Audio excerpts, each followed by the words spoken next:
Hey, everybody, this is Dee Snider. Yeah, you know me, and you're watching Innersleeve on SoundMojo.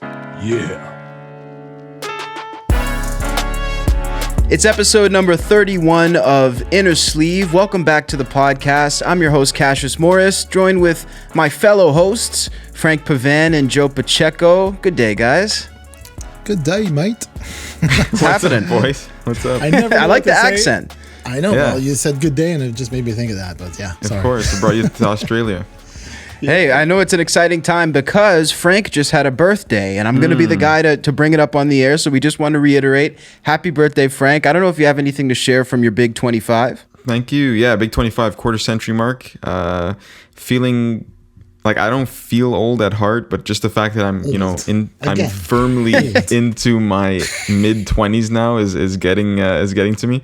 I cannot try to debate whether I'm still 24, 20, early 20s. No, I'm clearly in my mid 20s. So, no, it feels good, man. We're going to have some, we had a nice night out with some friends this past week and just taking it nice and easy and enjoying the summer. So thank you for the birthday wishes, guys. I appreciate it. But that's it.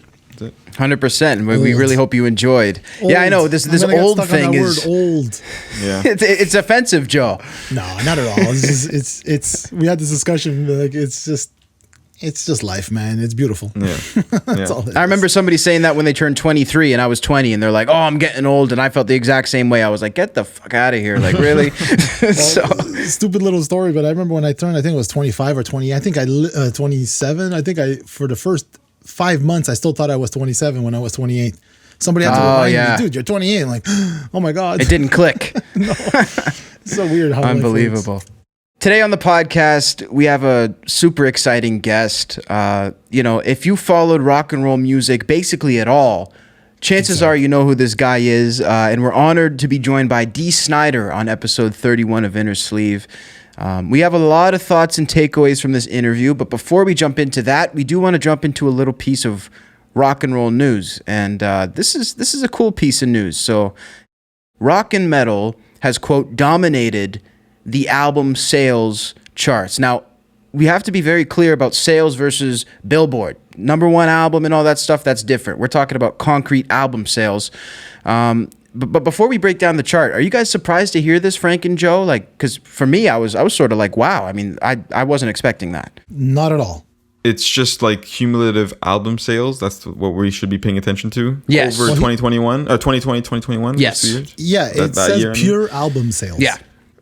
So you'd have to think that a lot of the OG bands are on this list. They're like involved, right? Like the old. Right, it's not new rock bands. I would be surprised if it were new. No, ones.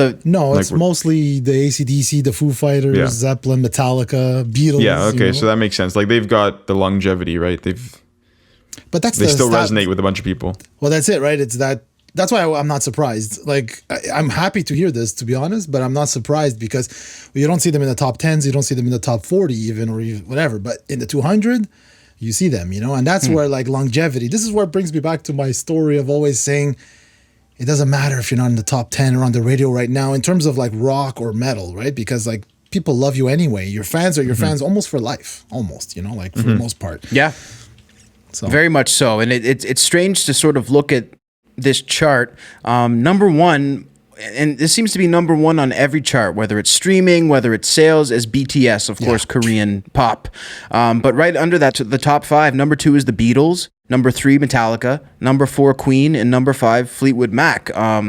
So it is interesting to see. One theory I'll throw out there, and I don't know how you guys feel about it, is that maybe these bands, I think that if you're a rock fan, you're more accustomed to buying music in the first place. Like they have box sets and they have DVD sets, and rock bands are always bringing out stuff for you to buy, whereas it seems like rappers and EDM artists, it's a lot more digital.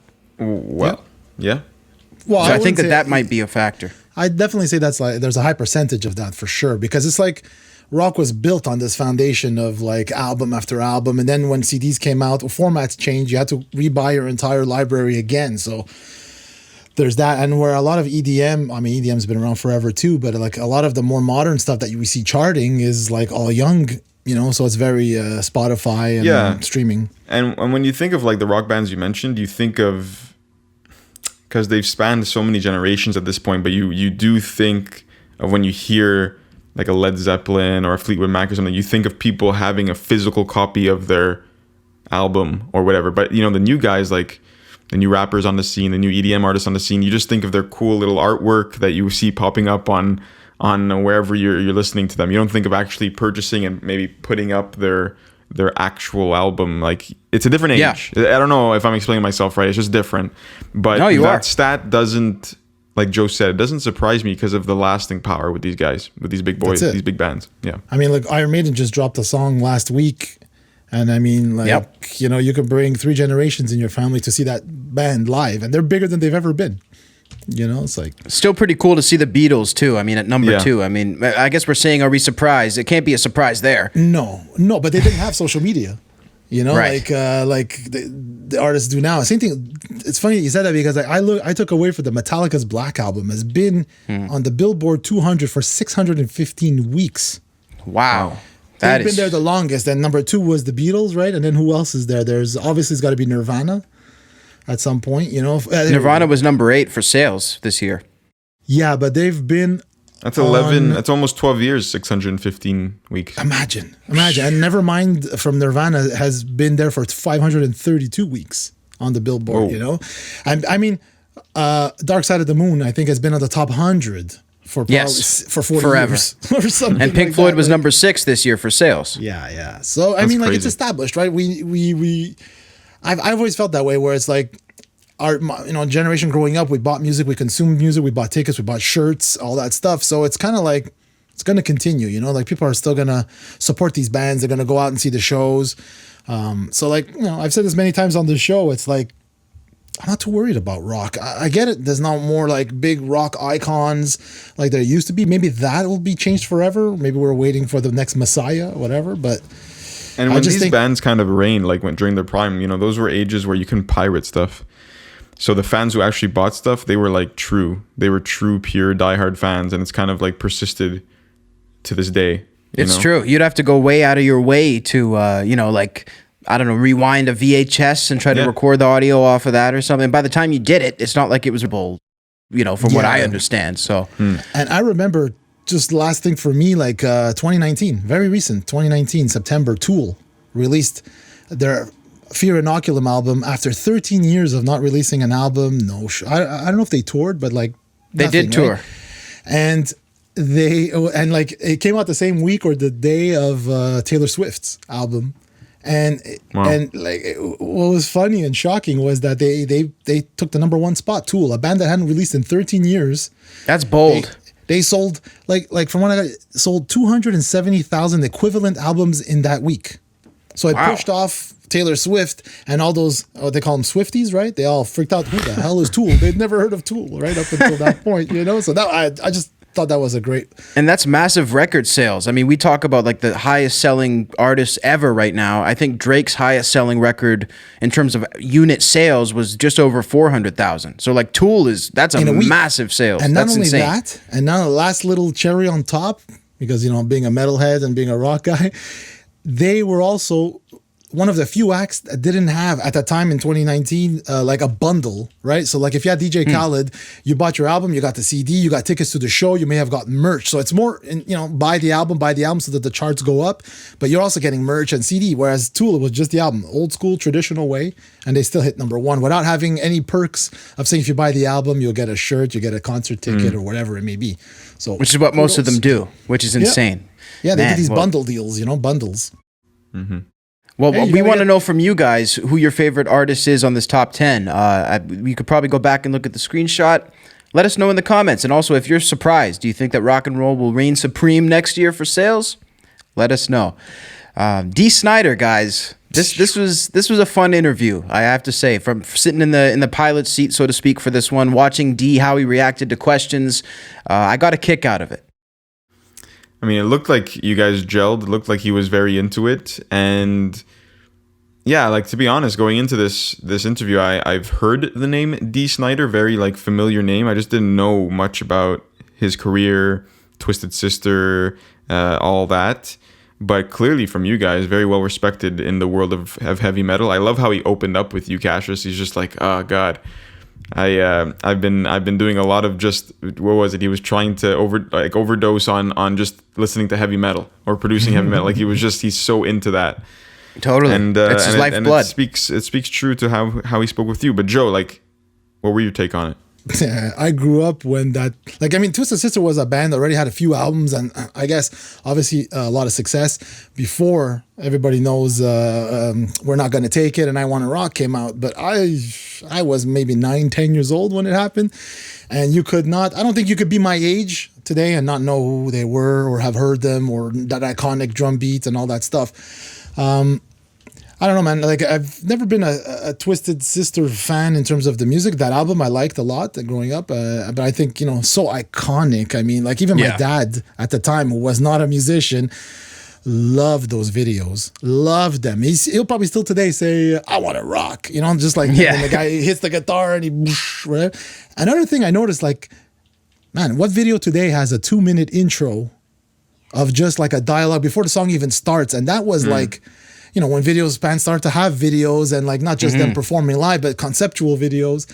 That's like, the song is 3-4 minutes. The intro is 2 minutes, a good 5 minutes like of airtime, So, and it's actually entertaining, where a lot of videos that do that, it's just stupid and I end up skipping it. And then I like the fact that like the next video, either I Want to Rock, I don't know if it was first or after, they follow each other. So the storyline continued, So it was a cool way to see like music represented in a different way, like than just like them playing live on a stage or something like that. One thing I loved about him is his energy. It's always been the same. Whether it was in the 70s, the 80s, and now it's just limitless and inspiring. He looks great too. Yeah. He looks great. He does. Geez. Yeah, and it's like, some of the takeaways, I wanted to quote every word he said. I remember when I was editing and I was chatting with you guys, I was like, man, this guy, everything he says is a quote, man. It's like, it's true. Like he doesn't. I just love that like classic 80s look though, like that he still rocks, like with those glasses, you can't see his eyes, the hair slicked into the ponytail. Like, I know he's always been that way. Skulls, yeah. He's a skull collector. He knows what's up, He knows what's up. He's funny. And he's a true authority too on what he's talking about, which makes it a pleasure. And it's funny, you guys talk about how you sort of came to be aware of them. I became aware of Twisted Sister in a very strange, bizarre way. And if you're of this generation, you may have encountered this, but in the SpongeBob movie, the Goofy Goober song at the movie is based on I Wanna Rock. So unknowingly, I knew the tune of I Wanna Rock and I knew all this sort of the lyrics and the structure, but I didn't know Twisted Sister. And one day when I finally heard the real song, I think I just died laughing because I was like, oh my God, I thought this was a parody. But it just goes to show his reach. I mean, from Celebrity Apprentice to the SpongeBob movie to the PMRC court hearings, Dee Snider's been everywhere. I think once it's a hit, like in general, once a song or something is a hit, it's always going to be a hit 20 years later. It's immortal. Yeah, that's kind of what I think it is, like and it's funny that like when you ask them what questions you always get asked or whatever, and then, like people are asking, what did you do with the wig? Right. Yeah, seriously, poor guy. Yeah. He's like, I could have put this in a box. I wish it was. I wouldn't have to freaking comb it every day, Like, it'd be so much easier if it was a wig. Yeah, seriously. Yeah. Unbelievable. No, it is timeless, and I think that nothing could lead into the next segment, speaking of timeless, better than this. So, ladies and gentlemen, our chat right here on Innersleeve with Dee Snider.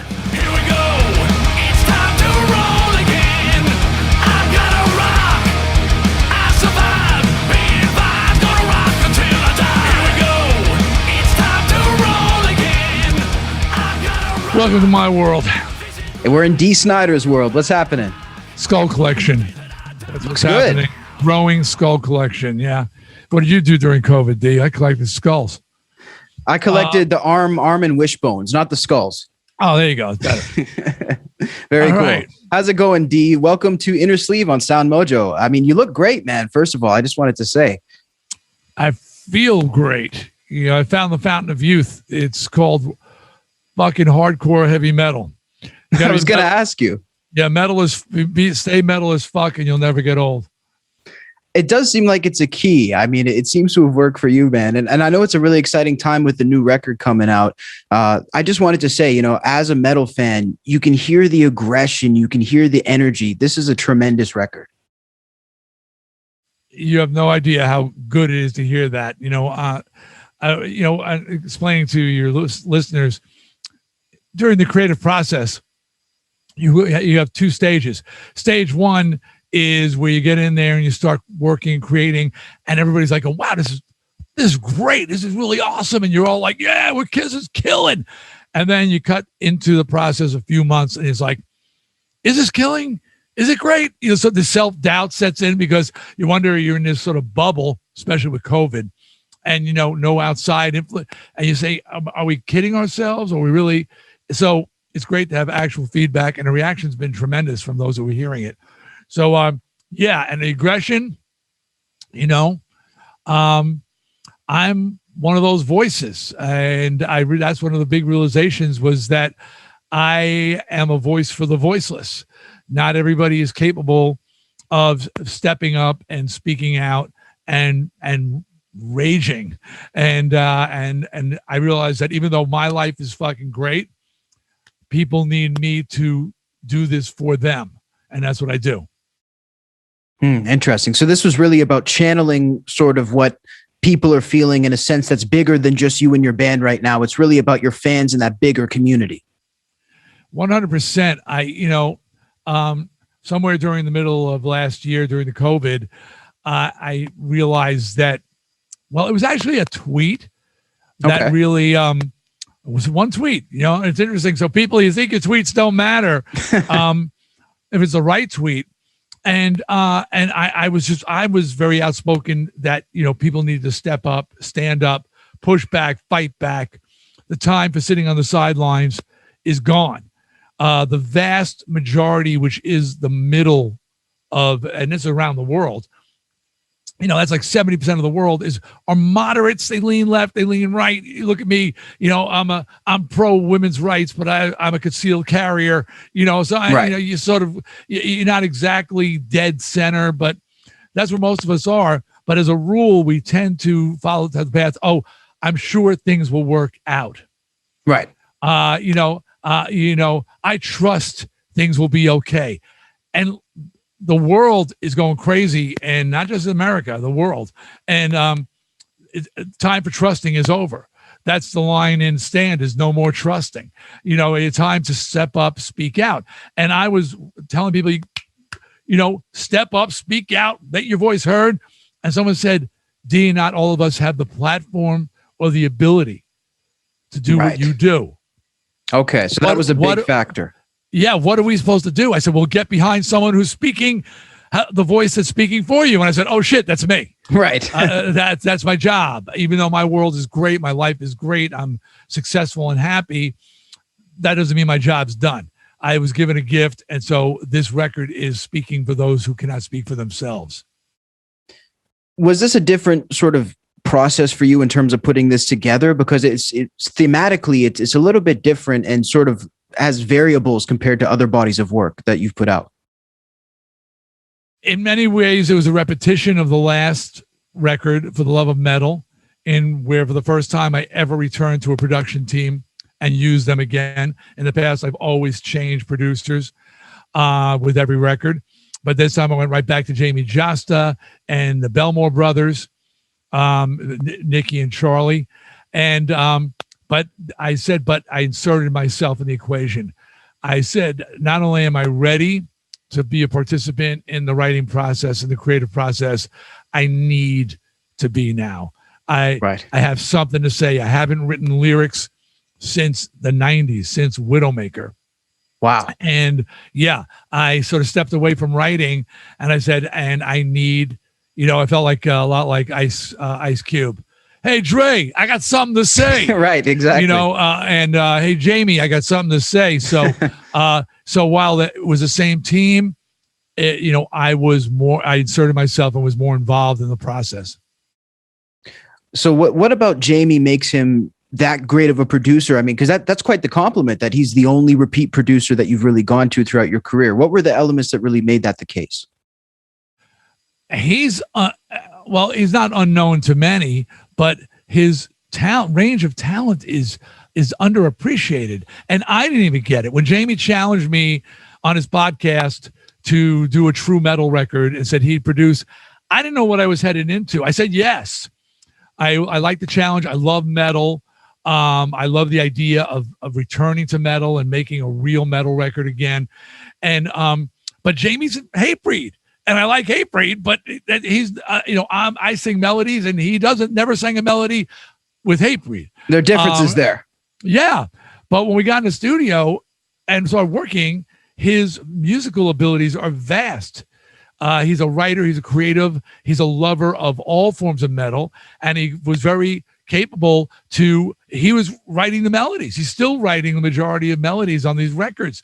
So you hear a great melody like like Before I Go, and this beautiful fucking melody when we see Through the Eyes of Angels and all that.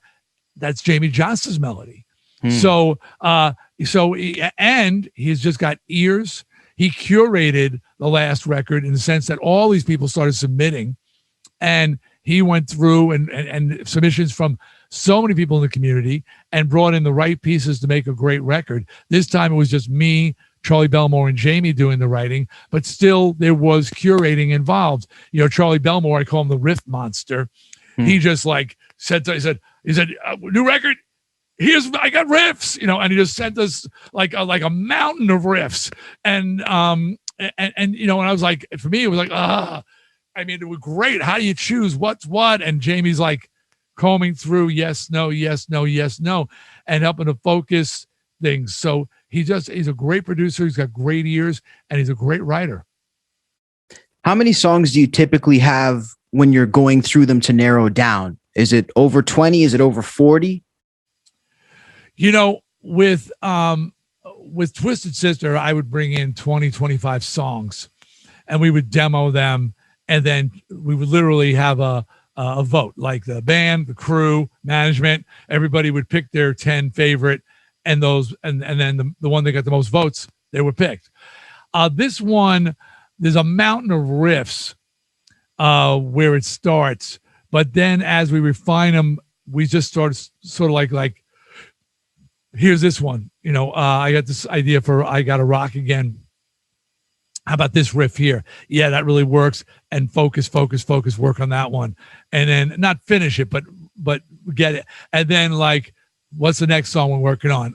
How about this? And then Jamie would comb through, find the riffs. What do you think about this one? That one's not working. What do you think about this one? So we would build the album.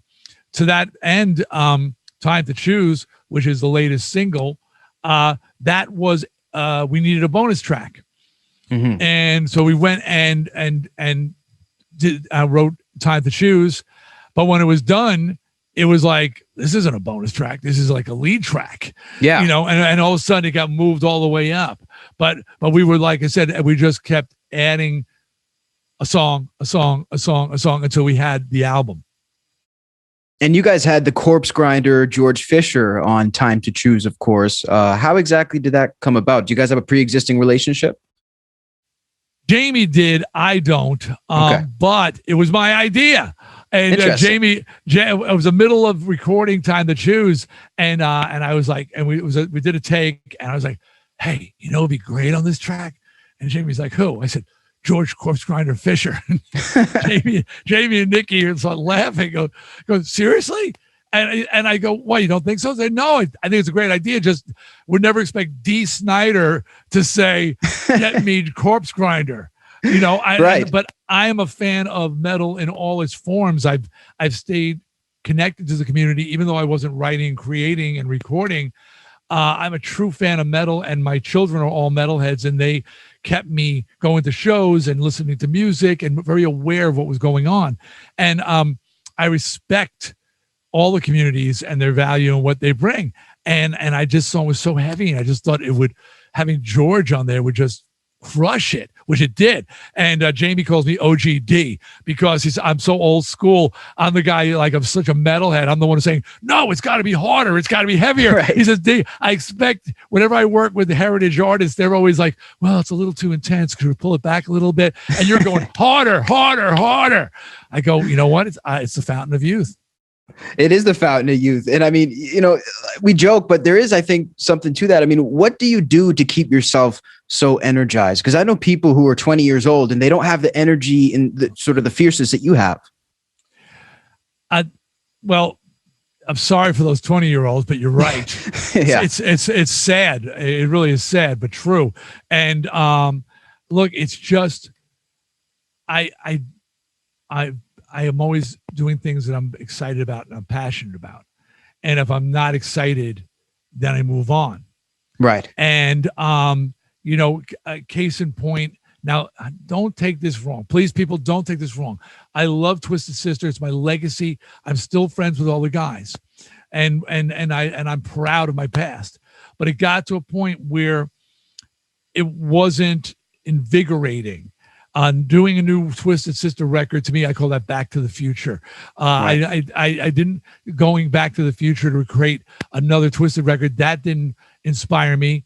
And while the shows were great moments, and I love being with my friends, it wasn't feeling like there was any growth going on here. There was no movement. It's, there was a definition of insanity, doing the same thing over and over and hoping for a different result. Well, I wasn't hoping for a different result, but I wanted challenges. So I couldn't do that. I couldn't do a record like Leave a Scar with Twisted Sister and have it be accepted. I had to depart. And, I went and I did Broadway, and I've done a lot of interesting things, and they've challenged me, and I've been passionate about them. And that's the only reason keeps you, young mentally and emotionally and physically is that you feel excited to get into this next project, not dreading it. The transition from just the metal world into the mainstream world, a lot of guys can't make that. To what do you sort of attribute your success in that? Because you really have made the seamless crossover. I'm laughing because it reminds me of a conversation I had with Alice Cooper. And I said, Alice, what the fuck? I said, they used to be afraid of us. Right. And now everybody loves us.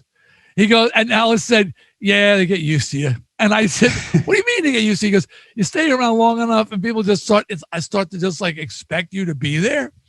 And I said, you mean like Norm from Cheers? Like, if you sit on that stool at the bar long enough, when you walk in, people go, Norm, it's like Dee. He goes, yeah, kind of like that.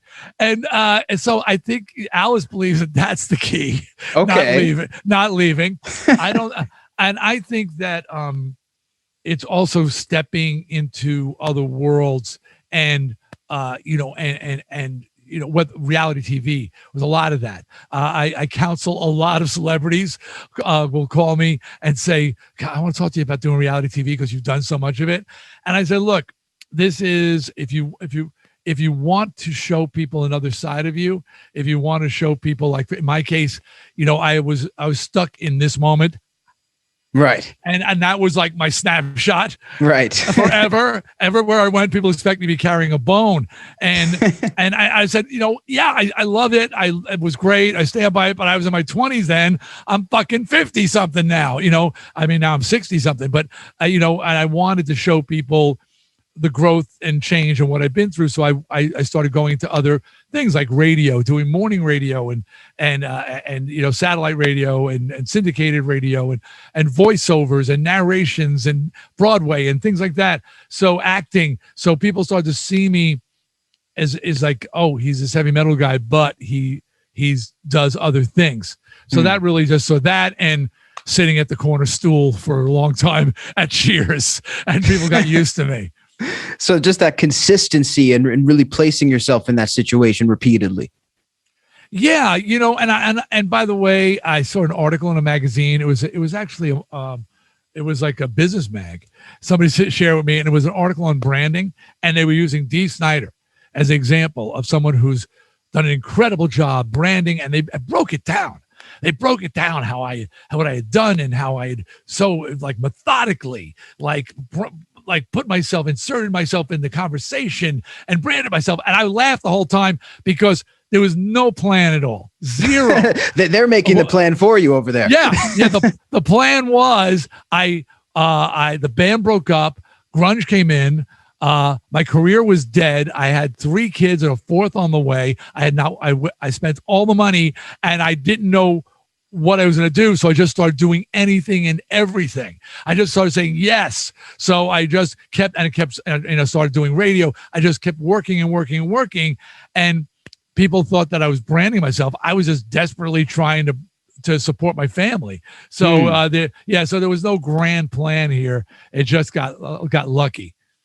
But then, of course, as it starts to go into motion, maybe you start, obviously you realize it works and then you move from there. But initially, it was just let me get my foot into all of these doors. Yeah, 10% inspiration, 90% desperation. But, but I too, some people have asked me about it. And I've looked at it and I said, well, what did I do? The article explained it, but that wasn't true. And I said, well, I did put my name on everything. So, Dee Snider's House of Hair, Dee Snider's Strange Land, Dee Snider Radio, Dee Snider. So I did make sure that my name was on everything and I was getting acknowledged and recognized. I narrate a TV series called Breaking the Band now, and it says narrated by Dee Snider. So people are like, oh shit, Dee Snider does narrations, So I made sure my name was out there because I spent too many years being called Twisted Sister, and for me that was great. Hey, Twisted Sister. Hey, Twisted Sister. But now I rarely hear that, and people see me. Hey, Dee Snider. It's Dee Snider. You're Dee Snider. So that was a big, achievement for people to stop calling me Twisted Sister. Again, proud, but I have a name, and and the majority of people now know me by my name, which is pretty cool. 100%. What's the number one thing that diehard fans sort of say to you? Like, is there like a trivia question that they ask you or something? Like, what's the typical approach? There is two questions that make me insane. Not insane. One is, where'd you get the name? That doesn't make me insane, but that's like for some reason, that's like, a question that keeps coming up. Another one is, so are you still wearing the wig? No. And I go, what wig? That wig you wore back in the day. I thought that wasn't a fucking wig. It wasn't a wig. What an insult. It would have been a hell of a lot easier if it was a wig, because I would have carried it in a box and wouldn't have to get my roots done and have to comb it out every fucking day. The wig. So that's a fun one. The wig. The wig. Yeah, you're still wearing the wig. I'm trying to think. Are there any others? And then there's some people, with all the things I've done, there's still some people that missed it all. All the reality TV, all the radio, all the voiceovers, all the acting, the movies, all those things. And they go, Dee Snider, wow. What have you been doing? Yeah, where you been? Everywhere. I'm like, do you have a TV or a radio? I mean, but I occasionally get that. And that one's an interesting one as well. Oh my gosh. Is it ever hard for you to think back to where you started before you were that guy, before people were ever saying that to you? You were Dee Snider, but the guy that people didn't know at one point. And I'm wondering do you ever go there in your head back to before you were famous? And is that hard to think of? Yeah. No, not hard to think of. And every day. And it's basically just with a sense of gratitude to remind me how blessed and how lucky I am. Remember, you ever seen a movie called, The Decline of Western Civilization Part 2? I think it was Part 1 or Part 2. I've seen a good majority of it. Yeah. Yeah. Well, there's a scene in there where Penelope Spheris, who was the director, she videos young musicians saying, I'm going to make it. And she runs through like 20, 25 of them on rapid fire. I'm going to make it. I'm going to make it. I'm going to make it. I'm going to make it. And I watched that and go, holy shit, that's me. Right. I was that kid, and just I could see it in their eyes. They believe it. They're gonna make it, and but actually, one of them did. The singer of Vixen. She's actually one of those kids she interviewed. That's cool. One out of the 25 did, but it made me realize, wow. And I see my son Jesse has been, trying to make it in the rock business. He's super talented, great performer, great singer, great songwriter, and he's not had luck. He has not gotten that break, and so I realize how blessed I am. So I reflect on that kid and kind of pinch myself every day and going, thank you. I can't believe I made it through. I can't believe I made it through, and I'm still here. Oh my gosh. For your son, do you feel like it's because I've talked to guys, for example, Steve Lukather saying for his son, he thinks it's harder for him to break into the business. Do you feel like it's harder for your son or easier or neither? Is he just a regular guy in the business? I think Steve's wrong. I hear that all the time from the older generation or younger generation too. It's harder now. No, it was always hard. It was a different hard. You know what I mean? It's never been easy. Look, Twisted Sister, We Are Twisted fucking Sister. The doc shows the band existed for 10 years before We're Not Gonna Take It. 10 years. Insane. So, so it was a different hard. It was a different path. It's a struggle. The odds are always against you. But there are some other adversities now.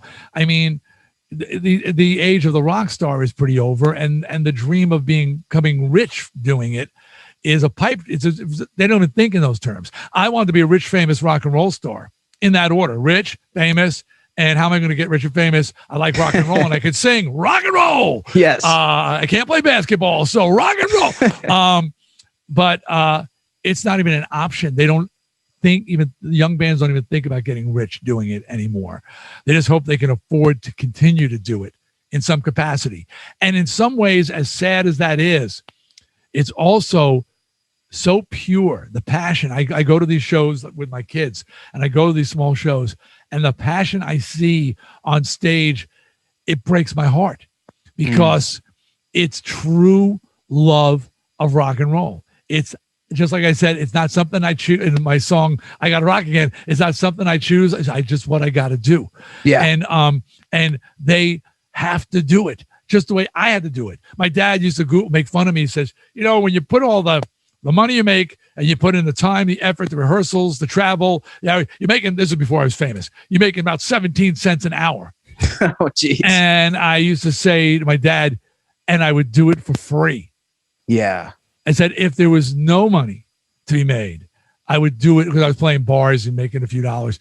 I would work a day job and I would do it for free because I love it. And that's what I see when I go to these shows. They don't have the rock and roll dream of becoming a rock star and getting rich doing it.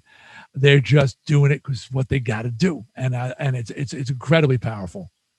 Oh, it certainly is. Final question for you, Dee. Will it ever happen again? Will there ever be another Twisted Sister, AC/DC, Kiss stadium band? Never say never. The fact that the stadium tour, what is the stadium tour? It's filled with 80s bands. That's going to be the stadium tour. That's odd. There is no tour for Black Veil Brides, Asking Alexandria, and Bring Me the Horizon, and Parkway Drive, some of the biggest hardcore metal bands they're not even young anymore, but that generation they're never going to get the stadium tour, which is sad. I say never because hopefully social media and the tech world figures out a way to shine that big spotlight on musicians and to get the attention they deserve. And people, contrary to Gene Simmons saying there's no more Dylans or Hendrixes out there. No, you're wrong, Gene. Get out of your mansion and go to the venues. There's incredible talent, but they're just not being spotlight. They're not being lit, and they're not being shown to the public. So I'm optimistic. I still think we're in the freaking, we're still, it's the Wild West. Technology changes so fast. Yeah. And we're still trying to get a handle on it, and that they'll figure out an app, a rock star app. And you'll play it. Oh, and then you'll find the latest rock star. Oh, look at, this is the Bob Dylan of our time. Here he is. My God, where was he? Under a rock somewhere. Nobody was paying attention. So, I think that we may figure it out. And maybe once again, these young, talented people we'll get some attention. Can I say one more thing before I go? Absolutely. This just comes out of nowhere. The long-term effects of COVID, and I'm not talking about health, I'm talking about on the arts, are not being realized yet. And the part of the creative community that suffered the most is the indie and alternative music, filmmaking, art, painting, where creativity is born, where new ideas come from, unaffected by money, unaffected by fame, unaffected by corporate influence, unaffected by government regulations. The new ideas start at the indie level. And these are the places, the small clubs, the small studios, the small film companies, and all the independent groups that work with those people. They're the ones that have died a death during COVID. And I don't mean a physical death. I mean a financial, creative death. You look around, and all around me, these little clubs are closed. They couldn't stay alive. We've got to nurture these young artists again and help them get back. They won't stop because it's just in their bedrooms and but it's got to come to the mainstream, because trust me, fucking Clear Channel ain't going to create a fucking thing. All they know how to do is buy shit up and then market it. But when it comes to, if we're going to leave it to Viacom for new, creative, challenging, dangerous ideas, you're going to die waiting. You're going to die waiting for them to take a chance on anything. Those are boardrooms filled with people say no faster than they'll ever say yes to a new idea. So please support the arts and recognize that coming out of this COVID thing, they're going to need our help and support more than ever. I think it's really important that you said that, and thank you for saying that, Dee. I really appreciate it.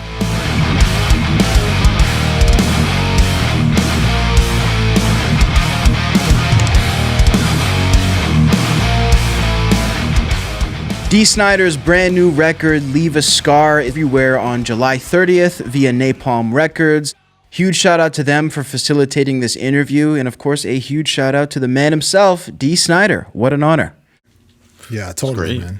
I love the name of that too. Leave a Scar. It's just like, it's so D. Seriously, man. No, it's awesome. It's cool to see him energized. It's cool to see him inspired. Taking on some topics that are more current, collaborating with people.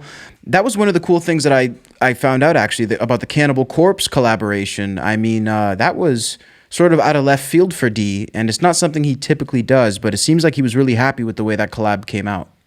Yeah, I was I don't know why I'm surprised, but like a huge lover of all things metal, like all genres of metal. I didn't peg him for that, Figured like he's like, you always get that old school like our rock is the best, blah blah blah. But it's cool that he's still like hungry and loves, and his kids. What he said about his kids, is it harder to make it or not? Being Dee Snider's son. Another thing I found really interesting is how he just said yes to everything. Right? People think you're this front man, you're so successful and blah, blah, blah. But like, you have bills to pay, you have family. And he said, I had 3 kids and 1 on the way, So he just said yes to everything because I got to hustle, right? And I love that quote. I think I'm going to be using it for a long time. It's like 10% inspiration, 90% desperation. Yes. That one stuck out to me bills, too. It's cool. No, it's major when you see that. I mean, I remember reading something that said, I think they did 4 shows a night, 7 days a week or something in New York. Like these guys were, and like he said, like Joe mentioned off the top, these guys were successful long before they made it really big. So it's like they were just in the trenches forever, it seems. It's interesting. If you watch the Twisted Sister doc that I think is on Netflix or came out a couple of years ago, it's long. Like I found it long, but it's like there's an hour and a half before they even get to that point of we're not going to take it. So there's a huge story, that people think it's overnight success, man. Some of these people have been doing it, like he said, 10 years he was already doing this kind of stuff. So so don't give up, kids. Seriously. Exactly. Good advice. More great advice for the up and coming artists out there. And it's just very cool to chat with Dee. So I know we have some on this day in music, Frank. Yeah, I'd like to make this a recurrent segment on the show, but I pulled up a few on this days, which is of course July 23rd. And I'm going to start you off with the first one. I know this name has bounced around on the show in our private chats. July 23rd, 1994, the International Astronomical Union named an asteroid orbiting between Mars and Jupiter after Frank Zappa, who had died the previous December. Now, I don't know what the correlation is or the reasoning for it, but I know that you two both have high respect for Frank Zappa, as do many people in the music world, but I just wanted to throw that tidbit out there. Because he's a star. So he should have a star or an asteroid named after him, you know? Yeah. I mean, Frank forever. Frank forever. That's all I gotta say. Thank you. I appreciate it. Yeah, seriously. No, man, Frank's the man, you know, and Frank Zappa's okay too, you know. No, but actually, I think this was appropriate. It has to be sort of weird and quirky and out of left field if it's going to be Zappa, if you ask me. So, like, I don't really know the significance of this either. I would venture to say there probably isn't any, and it's probably just something cool. I don't know. The people in the control room were like, one guy was like, I really love Frank Zappa. Let's name this asteroid that's orbiting between Mars and Jupiter. That's when mandatory drug tests became part of the astronomical union. Nice. So the second one on the list, and it's a bit of more of a sadder note, so we won't be ending with this one, but on July 23rd, 2011, Amy Winehouse was found dead at her North London home. Oh. She was only 27, and I know that obviously hit hard in 2011, as she was only 27, and she had some terrific music and potential. So that happened on this day. She's another one of the 27 Club. There's a whole bunch. Yes, she was one of the more recent ones. Yeah. Was one of them? Probably, I'm not sure. Kurt Cobain was, yeah. Yeah, I got to look into that.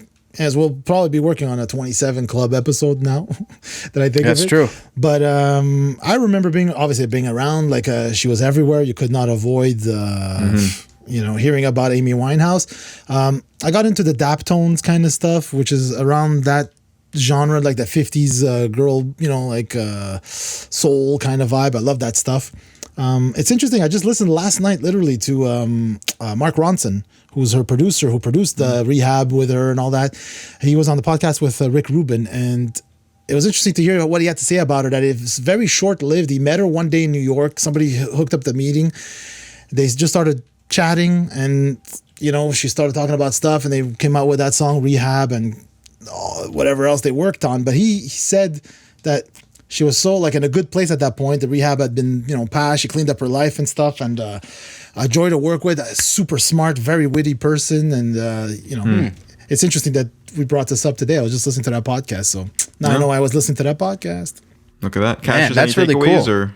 No, I think that it's just a real tragedy. Over the last couple months, I've started to sort of dip my toe into the Amy Winehouse music pool, and also sort of just some of her history, and it's like, I just feel sad about what happened to her. Like when I was a kid in 2011, and earlier even, in the way that they would make her look and stuff, I was scared of her as a kid. I thought she was scary to me, but I never realized she was a real person. And, when I see her up there, she's so obviously troubled, and I just wish one person, maybe it sounds cheesy, whatever, would have not worried about the money and this and that, and just went over to her and be like, are you okay? Can we get you some help? And maybe they did, but it's just a shame to see someone clearly struggling, and sort of she'll make us our money, so we'll just leave her. But yeah, mad respect for Amy Winehouse. Get ridden real hard. Yeah. That's the thing, man, and saw some of that in her. But yeah, just a great talent who will definitely be, I think, the Janis Joplin of our generation, if I might say so. That's a bold statement. Yeah, maybe. It's not a stretch. It would have, July 23rd, 2011, we're in 2021. She would have been 37 today, so only 27 passing, extremely young.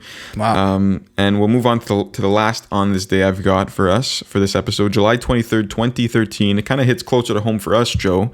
Beyonce, the all-legendary Beyonce, soldiered through a concert in Montreal, Canada, after her hair got tangled in the blades of a fan.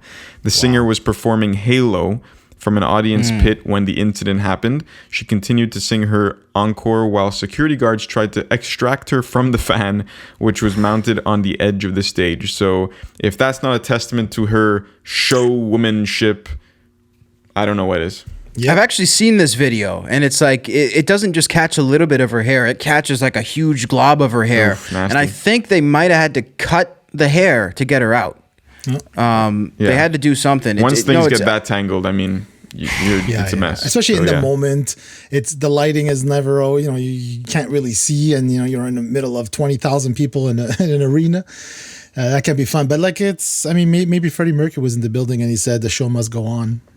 Yeah, seriously, man, in spirit. Joke.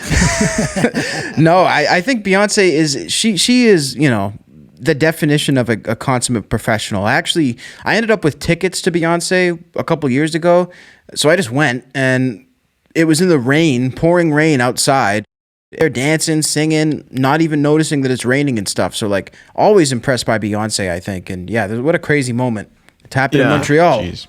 And I'm in Montreal. Yeah, that's it. And so that's all I got for you. I'm going to try to incorporate these on a weekly basis. Cool. Let's see. Frank's Corner or something. We got to come up with a name for this. Or Let's Be Frank. On this Let's day be of Frank. Yeah, exactly. This day in Frank. Awesome, guys. Well, listen, we appreciate everybody tuning into this episode of Innersleeve. I don't know if you guys had any closing thoughts for the listeners. The same. Well, just same old. Just keep hitting that like button, hit that subscribe button on YouTube, follow button on the audio platforms, and we'll be back next week with Also, add any comments that you'd like to say. If you enjoyed something that Dee said that we discussed with Dee or without Dee, drop a comment. And of course, as always, we'll be back next week with another episode and more interviews. 100%. And like Frank said, make sure to click that subscribe button. There is a notification bell right next to it. So click that bell and that'll give you real-time updates on everything we do here at SoundMojo. You're going to want to follow the YouTube page and subscribe there because we post community tab posts. We have polls up there to see what you guys want to see and hear on the show. So lots of interactive moments, and really that's what it's all about, bringing you guys the content that you want to see and hear that's music related. So subscribe, follow us on social media, and we'll catch you guys next week.